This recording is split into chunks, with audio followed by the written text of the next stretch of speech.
In the rich history of the NBA, only 5 players have been included in the list of the tallest players breaking the 7'5" mark, with Romanian Gheorge Muresan taking the tallest in the list at 7 feet 7 inches, followed by Sudanese Manute Bol at 7 feet 6 inches.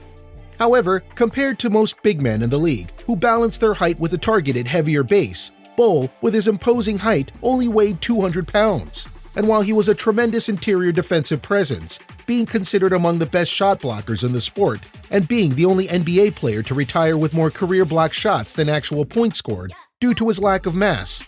In spite of his height, people never credited Manute Bol to be among the top upper tiers of basketball. Hello everyone, and welcome to Sports Surge. In this video, we'll be taking a look at how Manute Bol was actually good. Before we jump into it, hit that thumbs up button, share, subscribe, and press that notification bell for future updates. As a player, Manute Bol became the 7'6" Sudanese-American legend who played for 13 memorable seasons in the NBA during the 1980s to the 90s. After being discovered in Sudan, Bol was convinced to play basketball in the United States. Getting to the US, Bol would eventually create legends and lore that were fitting of the Sudanese giant. From unbelievable stats to his actual known age, numerous myths surrounded the legend until his death in 2010. But his legacy would remain to be the stories he left through the NBA and the philanthropic efforts from his native Sudan. Early life. Bol was born in Turale, Sudan, among the Dinka tribe, a Nilotic ethnic group native to South Sudan known for being among the tallest people in the world. Manute's mother was 6 feet 10 inches, while his father, who was a Dinka tribal elder, was 6 feet 8 inches. His great-grandfather was said to be even taller at 7 feet 10 inches. As is common for many South Sudanese communities, there is no formal record of his birth date, with Manute himself not exactly sure of his age. Manute grew up with no formal education, focusing instead on caring for livestock for his family to trade. In an interview later in his life, Bol claimed to have once killed a lion with a spear. In 1972, Bol started playing soccer, but would eventually move past the game for being too tall for the sport. In his later teens, he would start playing basketball while working for the military, and would play for several years for different teams in Sudan. In 1982, Bol would be discovered by Coach Don Feely, a basketball coach at Fairleigh Dickinson University in New Jersey, who traveled to Sudan and conducted clinics for the Sudanese national basketball team. Coach Freely saw the potential in the nearly 7'7" giant and convinced Bol to play basketball in the United States, bringing him to Cleveland with the intention of registering him to Cleveland State University, where they gave Bol identifiable data to use, listing October 16, 1962 as his preferred birth date, making him 20 years of age at the time.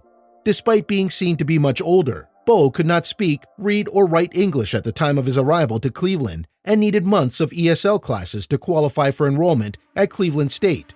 Eventually, Bol would never suit for the university and instead enrolled at the University of Bridgeport and played for its NCAA Division II team, playing for the Bridgeport Purple Knights in the 1984-85 season. Bol dominated the division, averaging 22.5 points, 13.5 rebounds, and 7.1 blocks per game. Going pro. In May of 1985, Bol signed with the Rhode Island Gulls for the Spring United States Basketball League while heading into the 1985 NBA Draft. He expressed his intent to join the NBA Draft the year prior, but didn't make the 45-day cutoff declaration requirement. Eventually, Bol was drafted by the Washington Bullets as the 31st overall pick in the 1985 NBA Draft. In his rookie year with the Bullets, he made a total of 397 blocks, which set the NBA rookie record and still remains as the second highest single-season total in league history. Bol would play for the Bullets for 3 seasons till 1988 and would still be with the team when Washington drafted 5'3" point guard Muggsy Bogues, pairing the tallest and shortest players in the league on the court for 1 season. Bol would play with the Golden State Warriors from 1988 to 1990, the Philadelphia 76ers from 1990 to 1993, an 8-game stint with the Miami Heat, before returning to his former teams, Washington, Philadelphia, and Golden State for a number of games. With his great height and very long limbs, Bol was one of the NBA's most imposing defensive presences.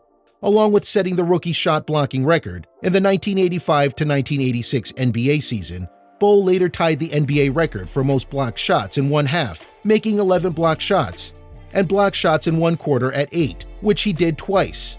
In 1992, Playing against the Orlando Magic, he blocked 4 consecutive blocks in a single possession.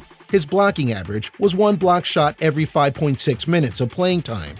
In his time playing in the NBA, he finished this career with totals of 1,599 points, 2,647 rebounds, 2,086 blocks, in 624 games. He had more blocking statistics than actual points made. At the end of his NBA career, Bol continued playing basketball for the Florida Beach Dogs of the Continental Basketball Association and professionally in Italy and Qatar, before rheumatism forced him to retire from basketball permanently. While Manute Bol was known for being a defensive tower in the game, his other basketball skills were said to be quite limited, due to his rail-thin physique at only 200 pounds, which made it harder to gain better positioning against bulkier big men in the league. Bol also suffered from ulnar claw, or claw hand deformity in his right hand, which severely affected his shooting and ball handling abilities.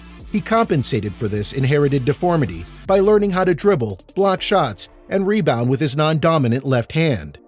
Legendary legacy. While Bol is remembered for his defensive contributions and his rather weaker offensive weight, there have been many times when Bol exhibited streaks of legendary prowess that is still remembered today. During his last season in Philadelphia, Bol had quite a memorable night playing against the Phoenix Suns and former teammate Charles Barkley, which was also Barkley's first game against his former 76ers team. While the focus was surely on the superstar Sir Charles, Bol was the shock of the night, through an onslaught of three-pointers, making 6 out of the 12 shots in the game, with all 6 three-pointers made all in the second half. It was known that Bol also had impressive three-point skills when he could, but that night became iconic. Bol said, quote, "They don't guard me, so I shoot," end quote. The most remembered moment in his NBA career was also brought on by the urging of the Phoenix crowd, who kept yelling Bol to shoot the ball whenever he was given the chance from beyond the arc. Another legend in Bol's legacy that has remained has been the story of a game for Division II collegiate basketball while playing for the University of Bridgeport in Connecticut. It's been said that in a game suited as a Purple Knight, Bol was able to make 32 points, 31 blocks, and 29 rebounds.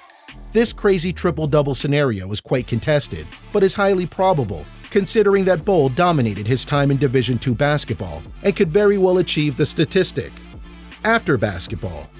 Upon retiring from professional basketball, Manute Bol used his influence and reputation to focus on humanitarian efforts towards his war-ravaged nation of birth, Sudan. He established the Ring True Foundation, aimed towards raising funds for refugees. Bol would even participate in numerous fundraising publicity stunts, such as signing to play hockey for a minor league even though he didn't know how to skate. He also once became a jockey at a horse racing track to raise money for charity and was considered as the tallest professional jockey ever. Bol worked closely with Sudan Sunrise, a humanitarian group that promotes reconciliation and education in Sudan. Throughout his life, Bol would continue to raise money to help Sudanese refugees and children from his country. His death. In June 2010, Bol died of kidney problems and a rare skin disease at the age of 47, but lives on in many ways. His humanitarian work, which most of his salary went to, continued to help rebels and refugees in Sudan. Most remember Bol as the freakish 7'6" basketball player who blocked balls like changing the light bulb, but many remember him for his big heart, fun personality, and desire to make a change. He is survived by his 10 children, with one son currently continuing his basketball legacy. Manute's 20-year-old son, who made his NBA debut with the Denver Nuggets. The 7'2" Bol had his dad's looks and his length, and an offensive game that Manute never had. With a bright future in the NBA of today, Bol's legacy continues in the world of basketball. So what do you think about how Manute Bol was actually good? What do you think of Manute Bol's legacy? We'd love to hear about your thoughts and opinions in the comments section below. And if you're new to Sports Surge, give us a thumbs up, share, subscribe, and ring that notification bell for future updates. Until next time.